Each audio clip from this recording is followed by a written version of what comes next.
Olá, este é o quarto áudio da nossa série sobre Vivendo uma Vida com Maturidade. Nos áudios anteriores, nós vimos a visão de Vedanta sobre o sofrimento, nós vimos que é uma visão bem objetiva e que leva em consideração o autoconhecimento.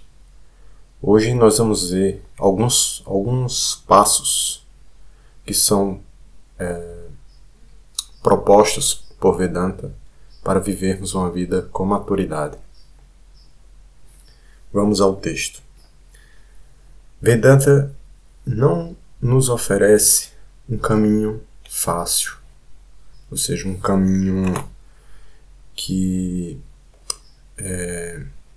tem ganhos inesperados ou miraculosos, ou possui soluções milagrosas para os problemas da vida. Não é isso que Vedanta nos oferece.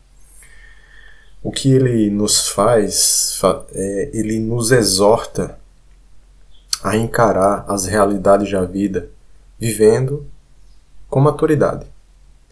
E tal vida madura é marcada pelas seguintes características. Número 1. Uma vida madura, ou seja, viver com maturidade, é orientada a objetivos e, portanto, é integrado. Orientado a objetivos e integrado, ou seja, integrado quer dizer todas as áreas da sua vida estão interconectadas. Não há desconexão entre as áreas da sua vida. Está tudo equilibrado. E, muito importante, orientado a objetivos. Né? É aquela velha frase, né? Se você não tem nenhum objetivo, qualquer lugar que você chegar, estaria bom para você. Muitos indivíduos têm objetivos de curto prazo. Por exemplo, objetivos profissionais, educacionais, econômicos. Mas a maioria das pessoas não tem objetivos para a sua vida inteira, né? Objetivos de longuíssimo prazo. Não apenas isso, mas os objetivos de curto prazo da maioria das pessoas são estão frequentemente em conflito uns com os outros.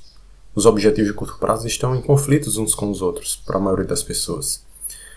Isso indica a necessidade de um objetivo que integre e harmonize todos os outros objetivos. Vedanta dá significado a este objetivo, que seria esse objetivo geral, que integra, que harmoniza todos os outros objetivos, como sendo a libertação por meio do autoconhecimento. Então, para Vedanta, esse objetivo de longuíssimo prazo e que integra e harmoniza todos os outros objetivos é a libertação por meio do autoconhecimento. Eu vejo que aqui eu tenho que sempre enfatizar que esse autoconhecimento, esse conhecimento do si ou de si, não necessariamente é o que você pode estar pensando. A gente vai esclarecer isso à medida que for avançando. Vedanta fala de 4 valores da vida: Dharma, ou perfeição moral; Artha, ou obtenção de sucesso no mundo; Kama, ou satisfação dos desejos legítimos; e Moksha, ou libertação.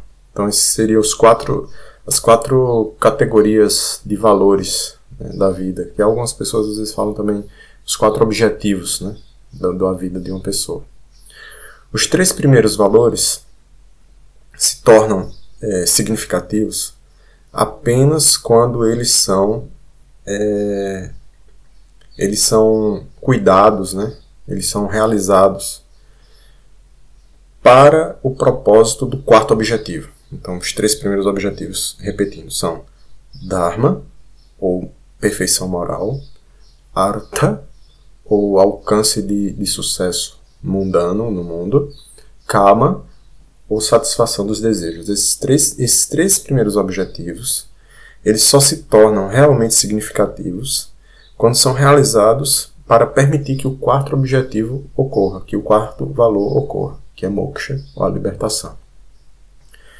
A satisfação dos desejos e alcançar sucesso mundano, a menos que sejam guiados por Dharma, ou seja, pela perfeição moral e para a libertação, apenas aumentam a ganância e a vontade de poder.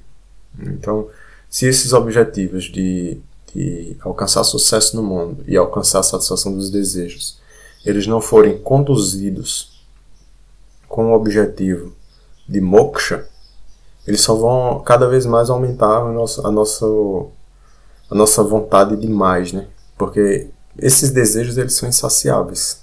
Então, quanto mais nós temos, mais nós queremos. Então, se não é bem delimitado, se o objetivo final não é bem delimitado, isso só vai aumentar as nossas dificuldades. Então, a perfeição estética, quando não for inspirada pelo desejo por libertação, ela se degenera em sensualidade. O conhecimento da ciência e tecnologia, quando não for dedicado à busca do autoconhecimento, tornam-se uma arma perigosa nas mãos dos seres humanos. Que é mais ou menos algumas coisas que a gente tem visto hoje, né? Com a evolução da tecnologia. Ao invés dessa tecnologia ser prioritariamente para dar qualidade de vida aos seres humanos, nós estamos notando tendências de a tecnologia ter como único objetivo o lucro das empresas, né? Inclusive, quando se fala em vai aumentar a produtividade, as pessoas vão dedicar menos tempo a trabalhos enfadonhos e repetitivos, mas você nota que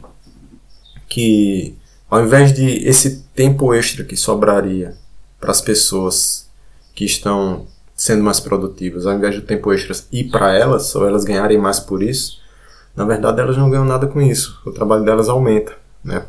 Surge mais trabalho para ocupar aquele espaço que a produtividade permitiu que ocorresse. Então a tecnologia também, qualquer conhecimento humano, se ele não for guiado para um propósito dármico, né, como se diz, ele acaba se degenerando e se tornando algo perigoso nas mãos humanas. Vamos ao segundo passo, né? Então, repetindo, o primeiro passo foi: uma vida madura tem que ser orientada a objetivos e tem que ser integrada. No segundo passo nós temos que uma vida madura significa que nós vivemos com um espírito de desapego, né? A gente não tá muito preocupado com... Assim, esse é um termo complicado, né? Porque eu não posso dizer que a gente não está preocupado com o resultado. A gente tem um objetivo. Se tem um objetivo, a gente quer alcançar um resultado. Mas só que a gente tem que aprender a viver de forma que, quando os nossos objetivos não forem realizados plenamente como nós planejamos, a gente não seja abalado completamente por aquela falha, né? Por aquele insucesso. Então, essa imparcialidade habilita que a pessoa veja as coisas da sua própria perspectiva. Para aqueles que são ignorantes, todas as coisas são reais e permanentes. E a gente já viu, desde o primeiro áudio, que há grandes evidências de que nem tudo na nossa vida, é permanente. Na verdade, a maioria das nossas situações de vida, dos eventos que ocorrem ao nosso redor, eles são impermanentes, mas o ignorante não percebe isso. O ignorante toma tudo como se fosse dado, né, como garantido que vai acontecer, todos os seus planos, etc. Os ignorantes amam a vida e odeiam a morte. Na verdade, essa questão de odiar a morte, eu acho que é uma questão ainda mais grave. Vive como se não fosse morrer. Não é nem que odeia a morte, mas que a ignora. A ignora. Então, Os ignorantes se agarram aos prazeres e afundam na dor. Em contraste, indivíduos maduros aceitam todos os pares de opostos porque eles conhecem que não pode haver bom sem mal, prazer sem dor, a vida sem a morte. Então, essa imparcialidade é justamente essa mentalidade que pode ser desenvolvida, que é esse segundo passo que o Vedanta propõe, que a gente agir com equanimidade, né? Samatvam é a palavra em sânscrito, né? Agir que quer dizer justamente equanimidade. Então, a imparcialidade nem é otimismo, nem é pessimismo. Estar sempre otimista é ser visionário. Eu diria até que estar sempre otimista é também ilusório, né? Por outro lado, ser sempre pessimista é negativo e mórbido. A imparcialidade é aquela atitude que traz uma distinção entre o imediato, entre os valores imediatos e últimos da vida. A imparcialidade permite que alguém tenha uma liberdade interna. E sem essa liberdade interna, não há como a gente aproveitar a vida. Né? Essa liberdade interna da imparcialidade, ou seja, da equanimidade, de ter o mesmo equilíbrio emocional, ter o mesmo estado emocional no fracasso e no sucesso, nas situações boas e nas situações ruins. Né? Passo 3. Viver com maturidade é agir no presente. Ficar o tempo todo, meu Deus, eu errei no passado, eu não deveria ter feito tal coisa, eu não deveria ter casado com tal pessoa, eu não deveria ter feito tal concurso, eu não deveria ter ido morar em tal lugar. Não vai ajudar em nada, não vai resolver nada. O passado já era, né? O nome já está dizendo, passou. Então, a gente tem que viver agora. Você tem que pensar agora, diante da situação que eu estou vivendo. O que eu posso fazer? Nosso presente tem sido determinado pelo nosso modo de vida do passado. Mas o nosso futuro depende do presente. Então a situação que você está vivendo, realmente, ela chegou a isso devido às suas decisões e às coisas que aconteceram no seu passado. Mas o seu futuro depende do agora. Então nós devemos agir vivendo no presente e não ficando presos ao passado. Passo 4. Viver uma vida madura é ter uma vida espiritualmente criativa. A vida em ação vida em ação. Vida é ação. E não pode haver ação sem tensão. Nossas ações são canais de autoexpressão. E nossa vida demanda autoexpressão. Então, muitas vezes pelo menos eu percebo que algumas pessoas elas se sentem muito mal quando elas não conseguem se expressar. Evidentemente há um exagero, né? A internet hoje está permitindo um exagero do lado oposto. Né? As pessoas se expressam de todas as formas, inclusive de formas que são nocivas a elas e aos outros. Mas não permitir que alguém se expresse também é algo negativo. Então, quando nos falta o canal de autoexpressão, nós podemos nos sentir mal. Então, onde não há autoexpressão, não há uma nutrição interna. E, consequentemente, isso pode prejudicar que a gente tenha um sentido para a vida. A maioria dos indivíduos são incapazes de agir. Eles apenas reagem. Então, vejam que aqui, diferenciar a ação da reação é crucial para a gente entender onde é que mora essa liberdade. Né? Então, aqui, a liberdade não é necessariamente você ser capaz de fazer tudo que você quer. Não é exatamente isso. Né? Porque, por exemplo, eu gostaria muito de ser capaz de voar. Mas isso é impossível. Né? Nenhum ser humano é capaz de voar. Então, não é esse tipo de liberdade que nós estamos falando. Mas uma liberdade que, dadas as condições e o contexto específico para determinada atitude sua, você ser capaz de dar um passo atrás, pensar, refletir, e isso ocorre em milissegundos, tá? Depois da prática, depois de você ter desenvolvido essa habilidade de agir sem reagir, você vai agir conscientemente tão rápido que pode parecer que você está reagindo, mas na verdade aquela ação está sendo feita com liberdade, não é um autômato, não é um animal irracional, não é um instinto que está acontecendo. As pessoas que não agem dessa maneira, né, as pessoas que reagem, elas agem de modo compulsivo ou impulsivo. Suas ações não são livres, elas não são criativas nem expressivas. A ação criativa é livre de restrições internas e, portanto, as ações criativas são eficientes e espontâneas.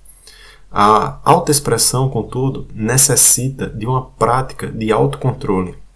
Veja, aqui entra, nesse aspecto, a maior ferramenta de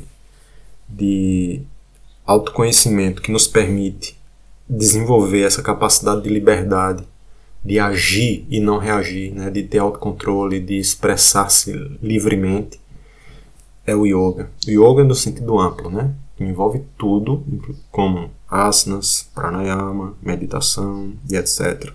Eu diria que a meditação em si é o melhor laboratório para nós desenvolvermos essa capacidade de, primeiro, perceber que na maioria das situações nós estamos reagindo, ou seja, nós não estamos agindo livremente, nós estamos agindo por um impulso, e desenvolver um autocontrole, porque lá no laboratório da meditação, quando você senta, né, de olhos fechados ou abertos, não importa, mas independente da prática que você está fazendo, você vai começar a ter um contato interno melhor, vai começar a perceber o fluxo mental, vai perceber que esse fluxo mental ele vem de modo espontâneo e vai perceber que nas situações do dia a dia você está o tempo todo,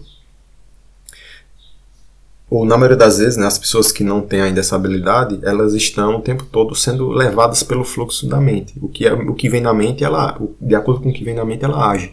Ela não desenvolveu essa capacidade de agir livremente, mas sim nós vivemos o tempo todo reagindo, ao invés de agir livremente. Então vamos ao passo 5. A palavra principal para a vida madura se chama, ou o termo, né, principal é esforço próprio.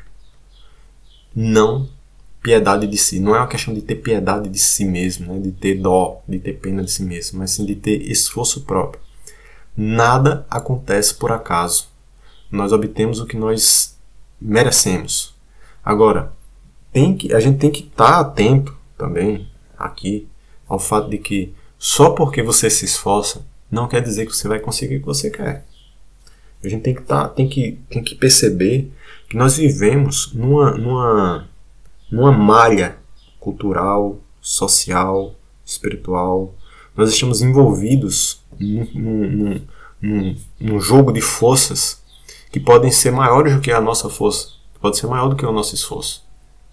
Então, não é porque você se esforça que necessariamente você vai conseguir o resultado, mas se você não se esforçar, você não consegue. Há outras forças em jogo, né? Há questões sociais, culturais, como eu já falei, há questões espirituais em jogo também, há forças de ação e reação ocorrendo, você está ali no meio, você tem a sua contribuição de esforço, mas se você, só o fato de a gente tem que estar atento, né? Ter a equanimidade de que nem sempre os resultados são de acordo com o nosso esforço. Embora numa visão mais, eu diria, míope, né? Uma visão mais curta, nós podemos dizer que as nossas ações constroem e destroem o nosso destino. Nós desfrutamos e sofremos de acordo com aquilo que nós realizamos. A paz que não é obtida por nós não pertence a nós. Aquele que não tem um aqui nunca terá um após. Ou seja, é o que eu estava falando no passo anterior, né? A gente tem que sempre lembrar. As nossas condições atuais, elas são resultado de ações do passado e também de condições sociais, culturais, espirituais, etc. do passado, que dessas configurações nos levaram à situação agora do presente. Mas grande parte do que acontecerá no futuro depende do que nós fizermos agora, nesse instante, nessa posição que você estiver. Não há paz para aqueles que são escapistas ou oportunistas, né? Porque pode ser que essas pessoas consigam alguma coisa por um oportunismo, mas que ou não vai durar muito tempo, porque ela não está capacitada para ter aquilo, porque ela não se esforçou para aquilo, ou se essa pessoa tiver um mínimo de escrúpulo, ela não vai viver muito bem, né? Se lamentando ou remoendo por ter tido uma oportunidade que não merece. Então vamos ao passo 6. A vida madura necessita de maturidade do ego. Não há vida sem a consciência de si, sem a consciência do eu. A psicologia moderna, ela enfatiza a necessidade de um ego forte, de modo a resolver as crises da vida. Vedanta concorda com esta visão, mas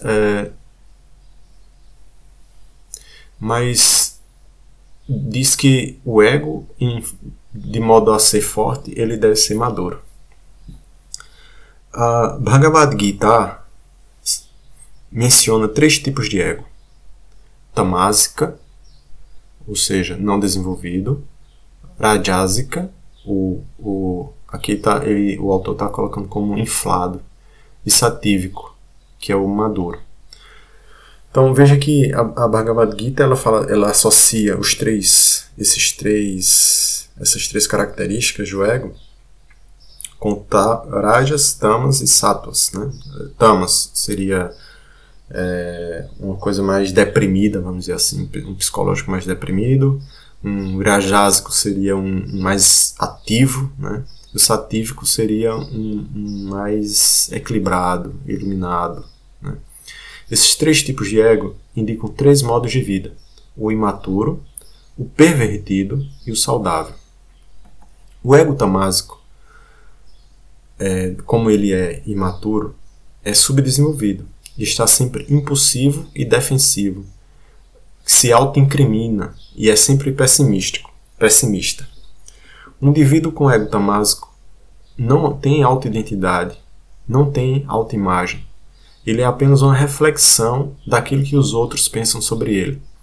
Ele é incapaz de ter um esforço próprio. Então, um indivíduo com ego rajásico é narcisista. Ele é fascinado por sua própria imagem. Ele está sempre inseguro e é agressivo, alienado de todos os outros e de tudo. Ele vive num mundo que na cabeça dele é um mundo hostil e que quer se aproveitar dele. Ele nunca está em paz consigo mesmo e se ele também nunca está em paz ele não está em paz consigo mesmo, nem com outra pessoa, nem com nada. Em contraste ao ego tamásico, nós temos os egos rajásicos. O ego rajásico ele é próprio da ação, é ativo, muito ativo. Mas só que qual é o problema de ser extremamente ativo? A pessoa pode estar reagindo sem pensar no que está fazendo.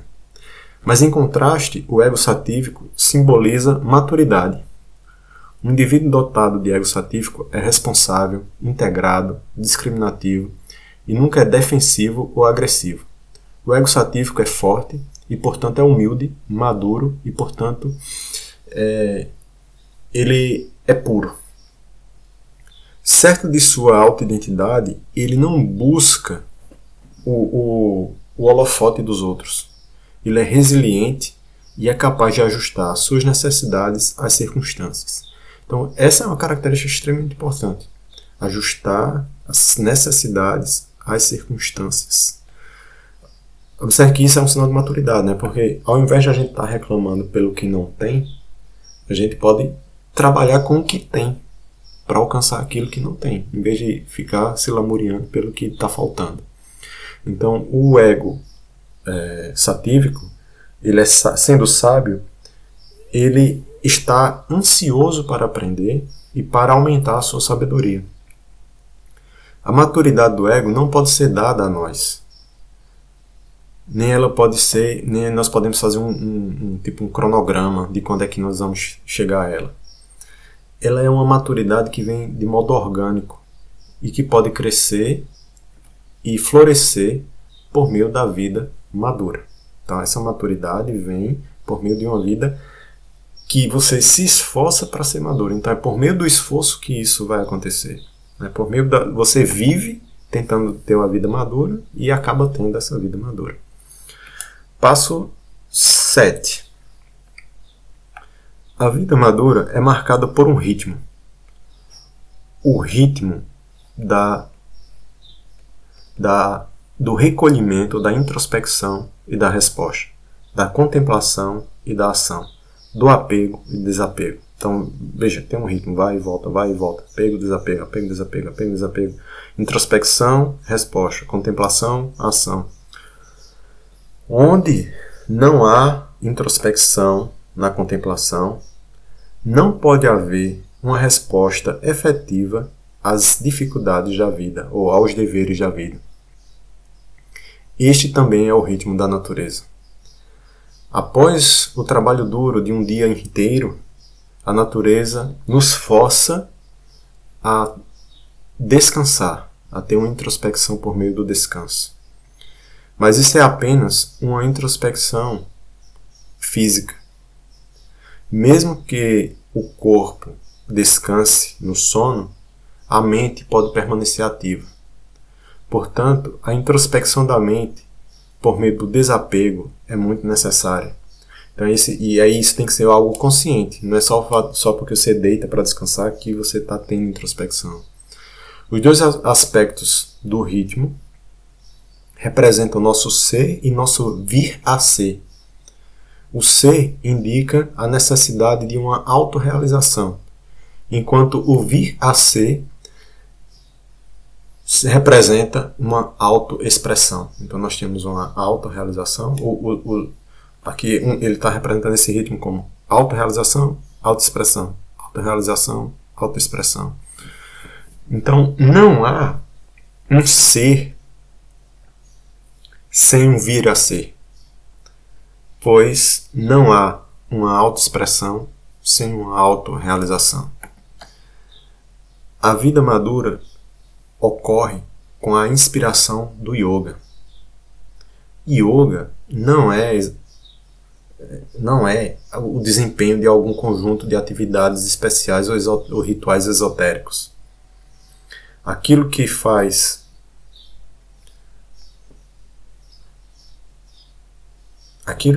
torna o yoga, o que torna o yoga de verdade, é a sinceridade e a motivação do aspirante. Então, não é porque você está realizando determinada contorção física que você está fazendo yoga necessariamente. Porque se os seus objetivos, vou dizer até assim, o seu arcabouço teórico, né, a motivação e a justificativa pela qual você está fazendo yoga não estiverem alinhadas com o que os sábios indianos, né, os textos sagrados indianos indicam como sendo yoga, você não está fazendo yoga. Agora, pelo contrário, você pode até estar fazendo algo que as pessoas digam que não é yoga, mas se você está fazendo com a motivação do yoga, com a sinceridade do yoga e com o arcabouço teórico do yoga, aquilo se torna yoga. Quando Deus se torna o objetivo da vida e todas as nossas esperanças e aspirações são subordinadas a esse objetivo, isto torna-se yoga, isto é yoga. Quando yoga é o caminho da vida, tudo torna-se sagrado. Nosso trabalho torna-se uma adoração. Todos os nossos pensamentos, palavras e ações tornam-se oferendas de oblações no fogo do autoconhecimento. Então, vejam quão forte é isso, gente. Quão forte é isso. Quando o yoga é o nosso modo de vida, Vou repetir, tá? Quando o yoga é o nosso modo de vida, tudo torna-se sagrado. Então, veja quão ampla é a definição de yoga, ao contrário do que a gente vê no Instagram, né? Quão amplo é a definição de yoga. Yoga é a própria base da paz interna e da harmonia. Portanto, não há outra alternativa ao yoga, pois não há nenhum substituto para a paz interna e para a harmonia. Uma vida sem yoga é como um barco sem um leme que fica perdido no mar.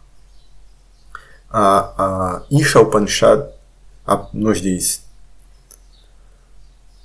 tudo isso, tudo que existe neste universo que está constantemente mudando, deveria ser coberto pelo Senhor. Proteja o si mesmo pela renúncia.